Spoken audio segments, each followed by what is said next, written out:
नमस्कार. 16व्या लोकसभेसाठीच्या निवडणुकांचा प्रचार आता महाराष्ट्रामध्ये तिसऱ्या टप्प्यावर येऊन पोहोचला आहे. त्या प्रचारानं आता अतिशय अत्युच्च अशी पातळी गाठलेली आहे. काल महाराष्ट्र नवनिर्माण सेनेचे अध्यक्ष राज ठाकरे यांनी नाशिकमध्ये तुफान असं भाषण केलं. त्या सगळ्या पार्श्वभूमीवर एकूणच लोकसभा निवडणुका, महाराष्ट्राचं राजकारण, देशाचं राजकारण या संदर्भात तुमच्या आणि आमच्या मनात असलेले सगळे प्रश्न घेऊन आज मी कृष्णकुंज या त्यांच्या निवासस्थानी राज ठाकरे यांची मुलाखत घ्यायला आलो आहे. राजसाहेब, झी24 तासच्या प्रेक्षकांतर्फे आपलं स्वागत. पक्षाला स्थापन होऊन 8 वर्ष झाली. या 8 वर्षात आपल्या पक्षाने नेमकं काय मिळवलं? लोकांचे आशीर्वाद, लोकांचं प्रेम. जनतेनं तुम्हाला काय दिलं असं वाटतं? प्रेम, आशीर्वाद आणि सगळ्यात महत्त्वाची गोष्ट म्हणजे अपेक्षा. म्हणजे आमचं पक्षाचं काम करण्याचं किंवा ध्येय धोरण असेल, आंदोलन असेल, या सगळ्या ह्याच्यामुळे अपेक्षा निर्माण होणं किंवा अपेक्षा ठेवणं लोकांनी, मला असं वाटतं ही खूप मोठी गोष्ट आहे असं मला वाटतं. लोकांच्या अपेक्षा आपल्याकडनं काय? विरोधी पक्षांचं काम करायला कुठेतरी कमी पडलं? नाही, तर का आहेत हे मला माहिती नाही. मला असं वाटतं आम्ही जे करतोय त्याच्यावरनं जर समजा अपेक्षा असतील तर त्या अपेक्षांना मला असं वाटतं मी आशीर्वाद समजतो. त्या अपेक्षा पूर्ण करण्याकरता या लोकसभेच्या निवडणुकीच्या निमित्तानं आणि एक दूरचा विचार करून आपल्या पक्षाचा नेमका फोकस आता कुठल्या मुद्द्यांवर आहे? कसं आहे उदय, या सगळ्या याच्यामध्ये आपण पहिली एक गोष्ट नीट तपासणं ही गरजेची आहे की आपण निवडणुका ज्या लढवत आहोत त्यातलं लोकसभेची निवडणूक किंवा विधानसभेची निवडणूक किंवा महानगरपालिकेची निवडणूक, तर नक्की प्रत्येकाचं काम काय आहे, त्या खासदार म्हणून त्याचं काय काम असतं, आमदार म्हणून त्याचं काय काम असतं, नगरसेवक म्हणून त्याचं काय काम असतं. अनेकदा आपल्याच लोकांना माहितीही नसतं की खासदार जाऊन काय करू शकतो. खासदारांनाही माहीत नसतं. खासदारांना सोडा, केंद्रीय मंत्रालयाला माहिती नाही आहे की खासदाराचं काम काय असतं. याचा लेखी रिपोर्ट आहे माझ्याकडे. एका माणसाने त्यांना तिथे RTI खाली तिथे केंद्रीय मंत्रालयामध्ये तिथे विचारपूस केली होती की खासदाराचं काम काय, तर त्यांचा जो रिप्लाय आलेला आहे आणि त्याच्यात त्यांनी असं दिलेलं आहे की अजूनही केंद्रीय मंत्रालयामध्ये खासदाराचं काम काय आहे लोकसभेमध्ये हे अजून डिफाईन केलेलं नाही, असा रिपोर्ट आलेला आहे. मग एखाद्या खासदाराच्या कामाचं मूल्यमापन नेमकं कशाच्या आधारावर करणार आपण? याचं कारण ती जी संस्था आहे लोकसभा ही कशासाठी आहे, तर ते कायदे मंडळ आहे किंवा अनेक ज्या परवानग्या ज्या राज्याला अपेक्षित असतात त्या अनेक परवानग्या ह्या केंद्राकडे असतात. म्हणजे आपण उदाहरण घ्यायचं झालं तर आपल्याकडची जर समजा छत्रपती शिवाजी महाराजांचे गड किल्ले किंवा इतर काही गोष्टी या जर आपल्याला नीट करायच्या असतील तर त्याची परवानगी तुम्हाला केंद्रातनं लागते. त्याच्यासाठी पैसेही फंडिंग देखील तिकडनं येऊ शकतं. हजारो कोटी रुपये असतात तिकडे, लाखो कोटी रुपये असतात तिकडे. खासदारांनी मुळात तिकडे जाऊन हीच गोष्ट केली पाहिजे की आपल्या राज्याचे प्रलंबित जे प्रश्न आहेत लोकल लेवलचे नाहीत. एक आपण पकडूया की मराठी भाषेला अभिजात भाषेचा दर्जा देणे किंवा या गड किल्ल्यांची जी संपूर्ण डागडुजी किंवा ते चांगले करणं आणि येणाऱ्या नव्या पिढ्यांना आपल्या महाराष्ट्राचा इतिहास कायमस्वरूपी दाखवणं, सांगणं किंवा महाराष्ट्राच्या लवादातलं जे हक्काचं पाणी आहे ते महाराष्ट्राला मिळवून देणं. केंद्रीय आस्थापनांमधले जे काही उद्योगधंदे आज ज्या राज्यामध्ये येत आहेत किंवा जे उद्योगधंदे इथे येत असतील त्याच्यामध्ये स्थानिक बेरोजगारांना रोजगार मिळवून देणं. म्हणजे उदाहरणार्थ मी तुम्हाला सांगतो की आम्ही केलेल्या आंदोलनानंतर इतकी वर्ष ज्या केंद्रातल्या रेल्वे खात्यामध्ये जे बिहारचे लोक जिकडे मंत्रालयामध्ये बसलेले असायचे, ज्याच्यातनं हे सगळं सुरू झालं, पण ते संपूर्ण आंदोलन ते काय होतं, कशासाठी होतं हे सगळं समजून घेतलं ममता बॅनर्जी ज्यावेळेला तिकडे केंद्रीय मंत्री ज्यावेळेला झाल्या त्याच्यानंतर. आणि त्यांनी तिथे आदेश काढले की याच्या पुढे प्रत्येक राज्यामधल्या केंद्रीय आस्थापनांमधल्या ज्या काही नोकऱ्या असतील किंवा ज्या परीक्षा असतील त्या तिथल्या स्थानिक भाषेमध्ये घेतल्या जातील. तिथल्या ज्या नोकऱ्या असतील ते तिथल्या स्थानिक बेरोजगारांना मिळाल्या पाहिजेत. मला असं वाटतं की माझ्याकडे त्यावेळेला खासदार नसताना जर आंदोलनामधनं जर केंद्र सरकारला निर्णय घ्यावे लागत असतील तर मला इथून जर मी समजा खासदार पाठवले तर ते जे खासदार तिथे करून घेतील कामं ती मला असं वाटतं महाराष्ट्राच्या उपयोगाची, फायद्याचीच असतील. स्थानिकांना रोजगार हा मुद्दा आपण समजू शकतो, परंतु त्याकरता परप्रांतीयांना विरोध याची सांगड कशी घालणार आपण? याचं कारण असं आहे की महाराष्ट्रामधल्या मुलांच्या हाताला काम नसताना जर परप्रांतातल्या मुलांना जर समजा तुम्ही इथल्या उद्योगामध्ये जर नोकऱ्या मिळवून देणार असाल आणि त्यांना जर हे उद्योगधंदेवाले घेऊन येणार असतील तर मला असं वाटतं हा महाराष्ट्रातल्या मराठी मुलांवरती मुलींवरती अन्याय आहे. उद्योगधंदा हा शेवटी प्रॉफिट लॉसवर चालतो. जर मराठी मुलांना नोकऱ्या देऊन जर त्यांचा प्रॉफिट होत असेल तर त्यांना बिहार किंवा उत्तर प्रदेशामधनं माणसं आणायची गरज का बरं वाटावी? ह्याच्यामागे काही राजकारण आहे असं वाटतंय तुम्हाला? ते त्यांचे माणसं. आज इथल्या मुलांना असं नाहीये ना की मराठी मुलं काम करू शकत नाहीत, मराठी मुलांना काम करायचं नाहीये.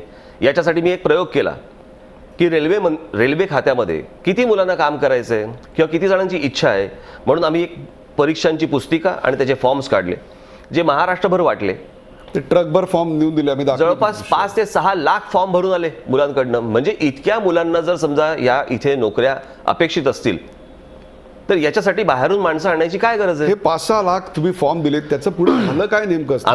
आम्ही त्यांच्याकडे दिले, पुढे काही नाही स्क्रुटिनी. आज अनेक मुलं आज माझ्याकडे येतात ज्यांनी परीक्षा दिलेल्या आहेत, ज्यांची मेडिकल झालेली आहे, पण त्यांना कॉल येत नाहीत. गेले 8 वर्ष तुमच्यावर श्रद्धा बाळगणारा, तुमच्यावर प्रेम करणारा महाराष्ट्रातला जो तरुण आहे त्या तरुणाच्या हाती शेवटी काय लागलं मग? नाही, पण शेवटी माझ्या हातात काही गोष्टी द्या ना. जर तुमच्या हातात सत्ता आली किंवा तुमचे खासदार आता निवडून आले, किती कमी अल्पसंख्येने असतील हे बघा, खासदार येतील ते महाराष्ट्राची ही भूमिका तिथे मांडतील, बरोबर आहे. या गोष्टी करवून घेण्यासाठी केंद्र सरकारला राजी करतील. आणि यातला सगळ्यात महत्त्वाचा भाग मला आता असं वाटतंय की जर समजा उद्या नरेंद्र मोदी पंतप्रधान होणार असतील तिथे तर ती गोष्ट त्यांना नक्की कळू शकेल. कारण जो माणूस गुजराती अस्मितेची गोष्ट बोलतो त्याला मराठी अस्मिता नक्की समजेल आणि त्याच्यामुळे त्याच्यातनं ही कामं घडू शकतील अशी एक आशा अपेक्षा आहे. तो दुसरा भाग आहे राज्याची सत्ता.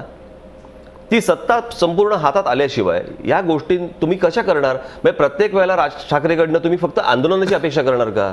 म्हणजे थोडक्यात 145 जागा माझ्या हातात द्या आणि मग महाराष्ट्राच्या विकासाबद्दल मला 5 वर्षांनी विचारा. अर्थातच हाच मुद्दा आहे तुमचा. अर्थातच. त्याशिवाय कसं होणार मला सांगा ना.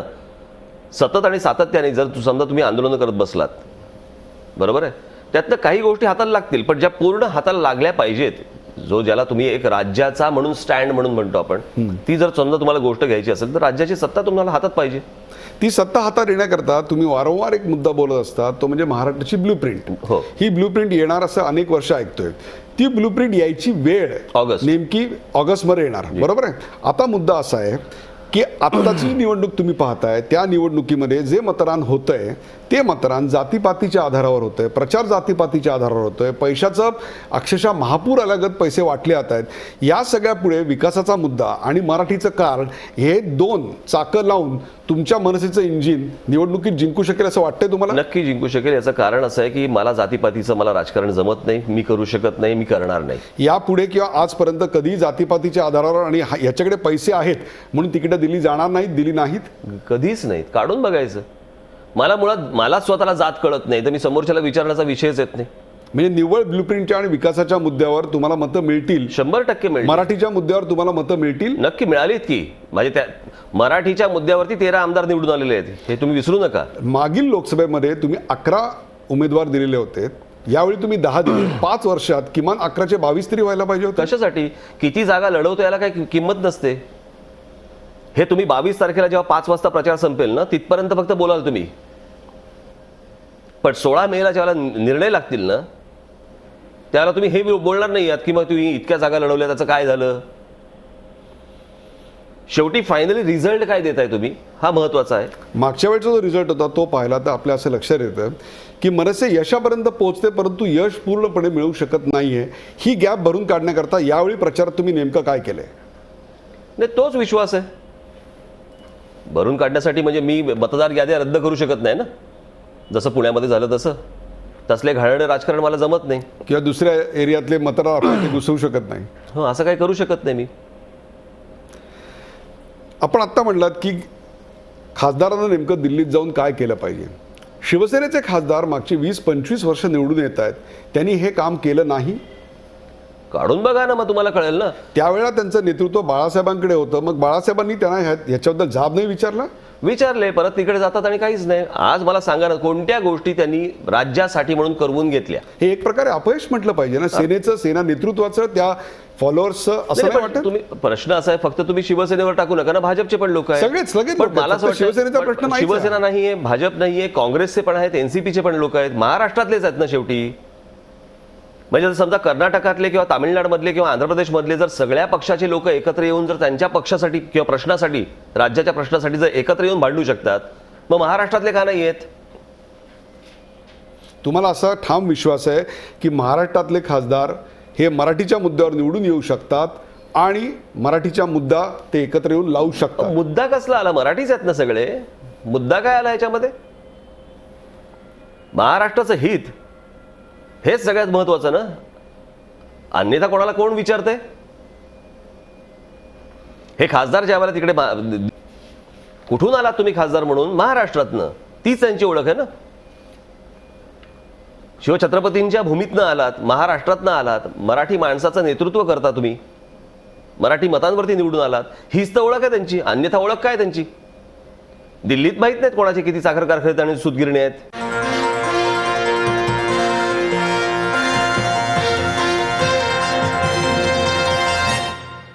आपण एका वेगळ्या विषयात जाऊया, ते म्हणजे नरेंद्र मोदी. गोपीनाथरावांनी तुमच्याकडे लोकसभा निवडणुकीसाठी समर्थन मागितलं, ते तुम्ही दिलत. माझं मन उदार आहे असं त्यावेळेला सांगितलं.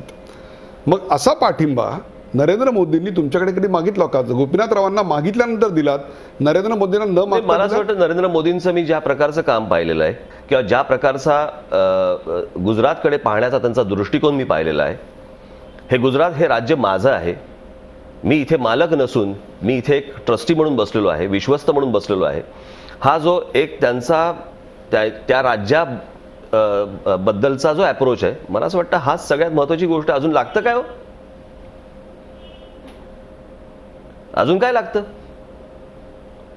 या निवडणुका आणि हे सगळे मतदान वगैरे सगळं ठीक आहे, पण शेवटी राज्यकर्ता हा कशासाठी असला पाहिजे? तो ज्या राज्यामध्ये आहे त्या राज्यामधली जनता आहे, ती पहिल्यांदा तिला सुखी बनवणं किंवा तिचे प्रश्न सोडवणं याच्यासाठीचं नेतृत्व लागतं ना. एखादा रस्ता बांधत असताना नरेंद्र मोदींनी आजूबाजूच्या पहिल्या जमिनी विकत घेतल्या आणि मग रस्ता बांधला असं नाही केलं.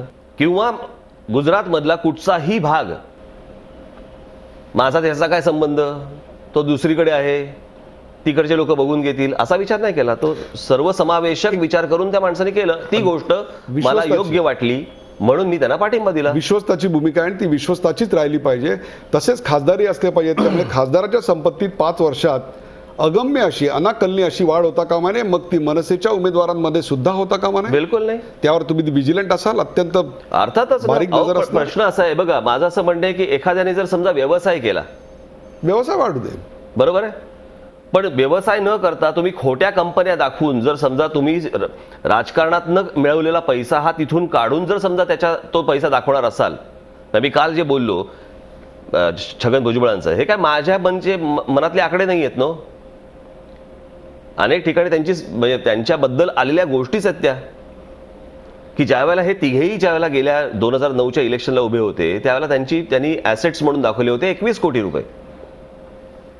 आणि आज जे बाहेर येत आहे ते जवळपास 2400 कोटी रुपये येत आहे. 5 वर्षात 2400 कोटी रुपये कशाला म्हणतात हो?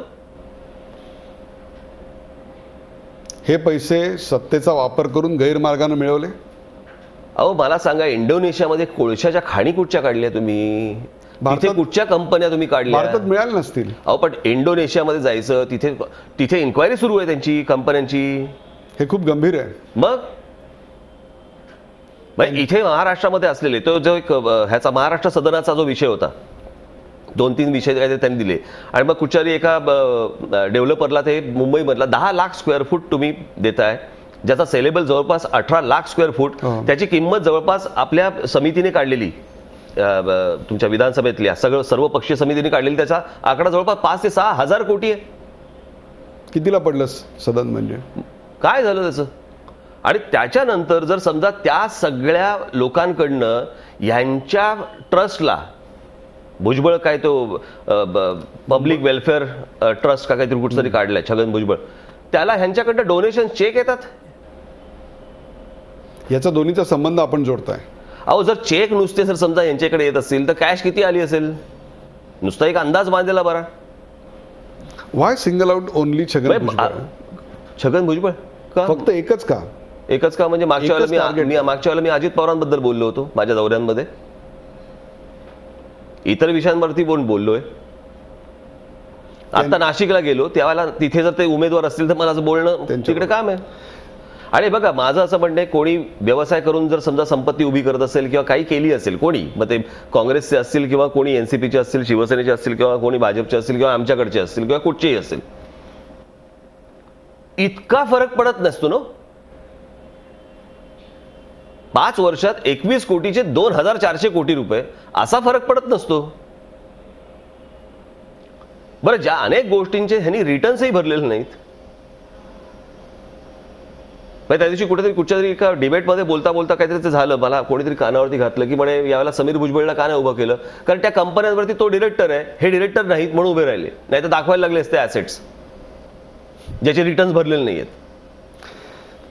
त्यांच्या पक्ष नेतृत्वाला त्यांचा पैसा त्यांना लख लाभो, परंतु जो महाराष्ट्रामधला जो माणूस आहे जो ह्यांना टोलमधनं आणि सगळ्या गोष्टीमधनं पैसे देतो, हे ह्यांची वैयक्तिक प्रॉपर्टी उभी करण्यासाठी देत नाहीये. हा काही निवडणुकीचा फंड नव्हे की प्रत्येक माणूस गाडीवरती थांबतोय तिकडे आणि तिकडे जाऊन प्रत्येक जण आपले पैसे भरतोय. कोणासाठी पैसे भरतोय आम्ही? महाराष्ट्रामध्ये चांगले रस्ते दिसत नाहीत, बांधलेले रस्ते 6 महिन्यात खड्डे पडतात, इतर कुठच्या फॅसिलिटीज तुम्ही देत नाही आहात, 9-9, 10-10 प्रकारचे तुम्ही रोड टॅक्स लावतात, त्याच्यावरती तुम्ही टोल लावतात, हे सगळे पैसे जातात कुठे हे आम्हाला समजायला मार्ग नाही.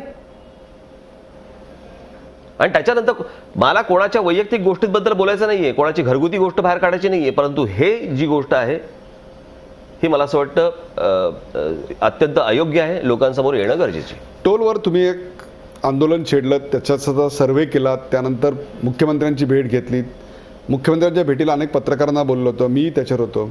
मला सांगायचं पुढे झालं काय? शेवटी आज जनतेला रिझल्ट हवा. याच्यातला 65 टोल नाके बंद झाले हा मुद्दा मी ऐकलेला आहे, तो बरोबर आहे, परंतु आता ह्याच्या पुढे आजही मुंबई एक मिनिट, ती गोष्ट कमी समजते?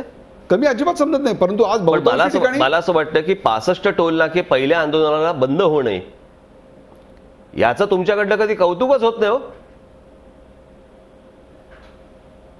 आणि दुसरी गोष्ट, मी जे करतोय तर मला उलटे प्रश्न विचारले जातात. महाराष्ट्रामधले जे 2 विरोधी पक्ष आहेत जे काही करत नाहीत या विषयावरती, देखील काढत नाहीत, त्यांना तुम्ही कुठचेही प्रश्न विचारत नाही की तुम्ही का नाही तोंड उघडत, तुम्ही का नाही याच्यावरती बोलत. तुम्हाला आठवत असेल माझी जी काही एक काय जे काही वाद झाला होता एकनाथ खडसेंबरोबर, बरोबर आहे? मी त्यांना सांगितलं, म्हटलं टोलचा मुद्दा आमचे लोक लावतात, तुम्ही पाठिंबा तर द्या त्या गोष्टीला. मला बोलले पुढल्या अधिवेशनात करूया. म्हणजे काय?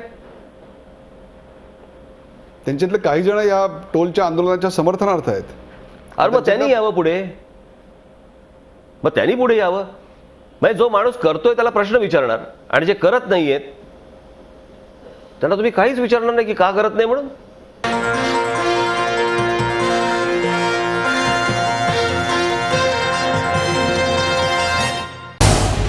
झी 24 तास रहा एक पाऊल पुढे.